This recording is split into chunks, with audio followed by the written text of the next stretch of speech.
Assalamualaikum warahmatullahi wabarakatuh. Shalom, salam sejahtera bagi kita semua.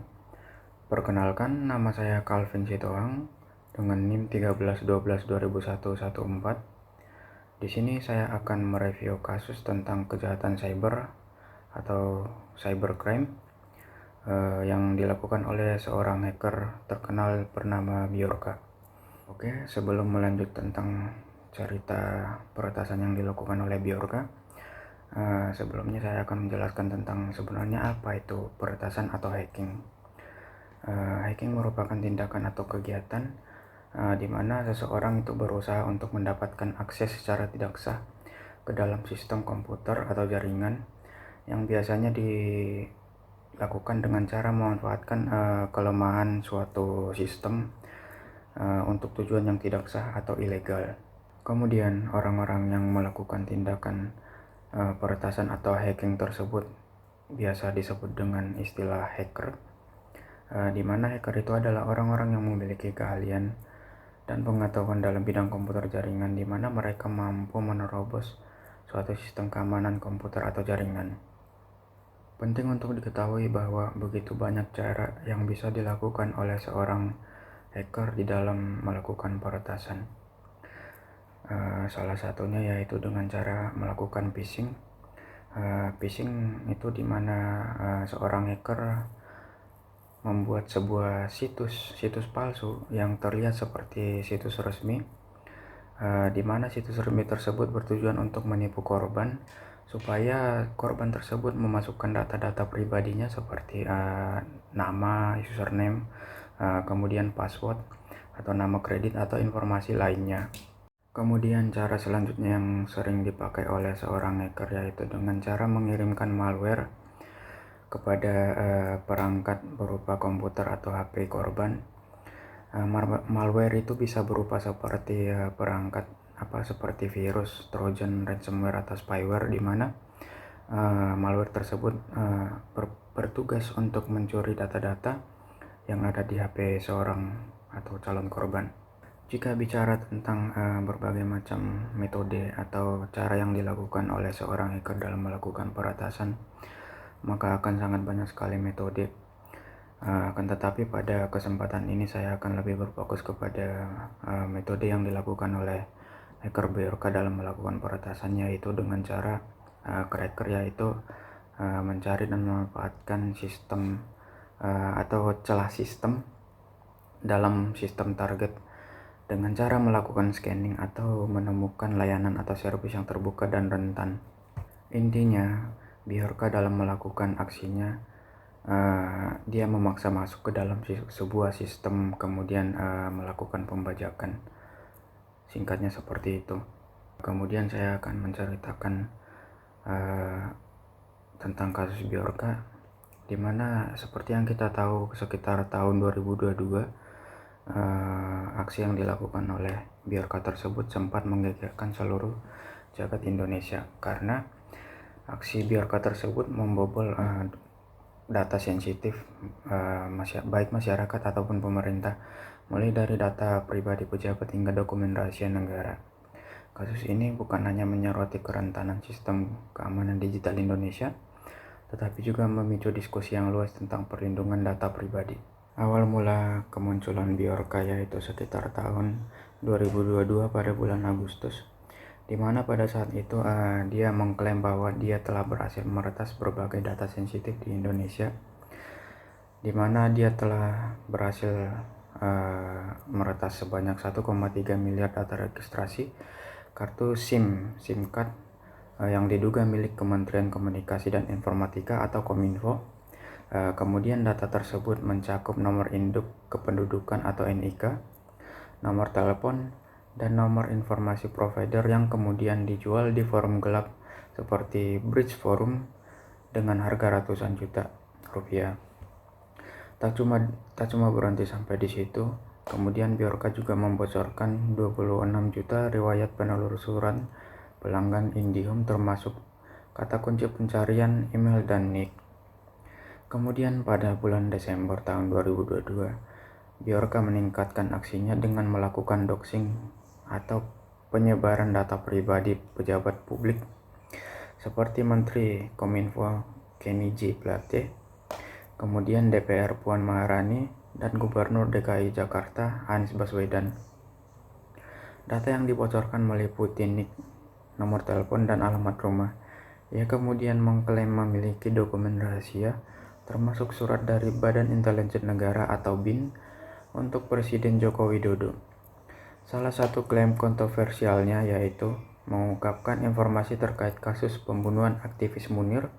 Meskipun kebenarannya masih dipertanyakan, pada tahun 2022, Bjorka kembali berulah dengan menjual 44 juta data pengguna aplikasi My Pertamina dengan harga 392 juta rupiah yang berisi informasi seperti NIK, NPWP, dan transaksi pengguna. Hingga pada tahun 2023 dilaporkan menjual 34 juta paspor dan 6 juta data NPWP di dark web, menunjukkan skala kejahatan siber yang terus berkelanjutan.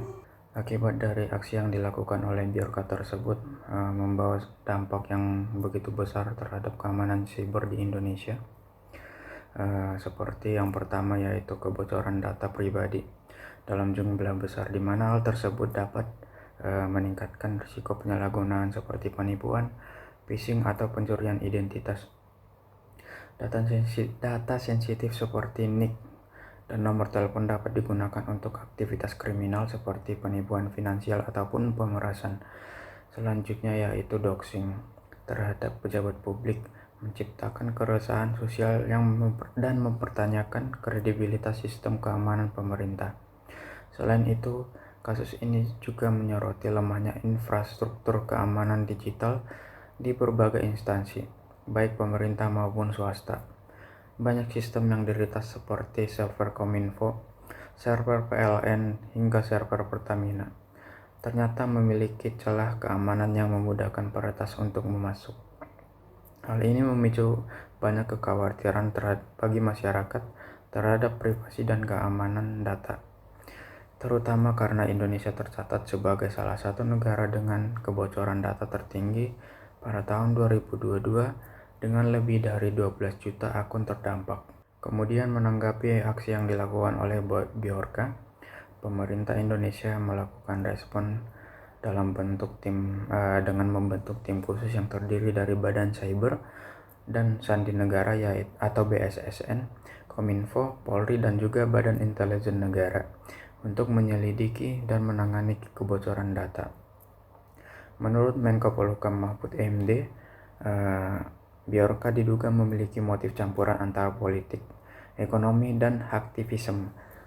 Pemerintah juga mempercepat pembahasan Undang-Undang Perlindungan Data, yaitu nomor 27 tahun 2022 untuk memberikan perlindungan hukum bagi data warga. Undang-undang ini mengatur larangan penggunaan data pribadi tanpa izin dan menetapkan sanksi pidana hingga 8 tahun beserta denda hingga 800 juta bagi pelaku peretasan. Akan tetapi respon pemerintah menuai kritik. BSSN menyebutkan bahwa serangan cyber Bjorka sebagai ancaman siber klasifikasi rendah yang dianggap meremehkan dampaknya.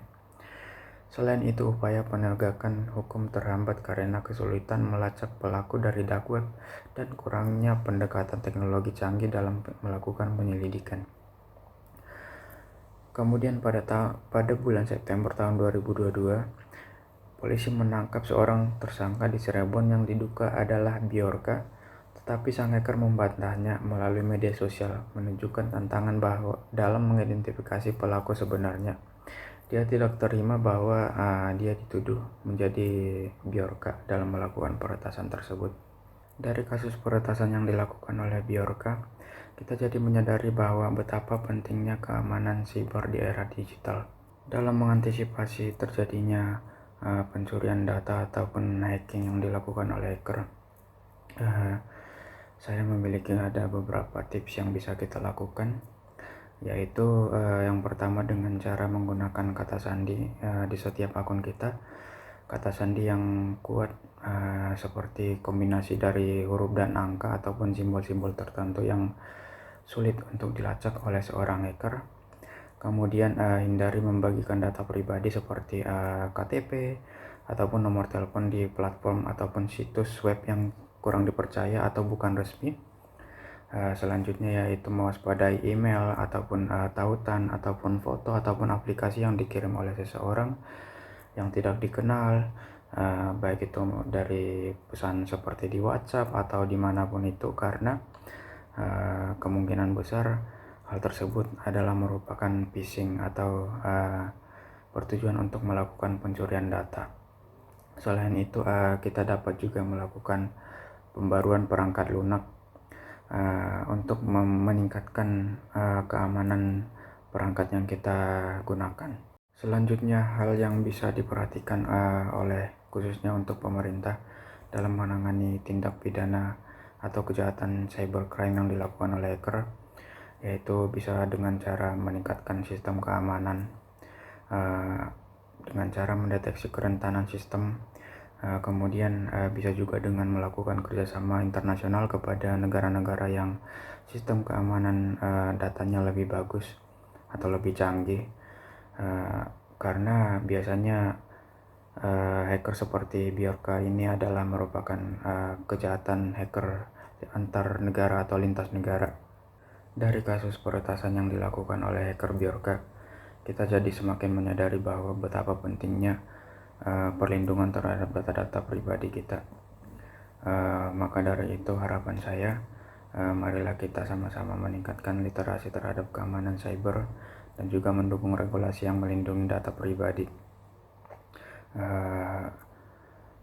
Kemudian sekian review dari saya, pemaparan dari saya. Saya ucapkan terima kasih.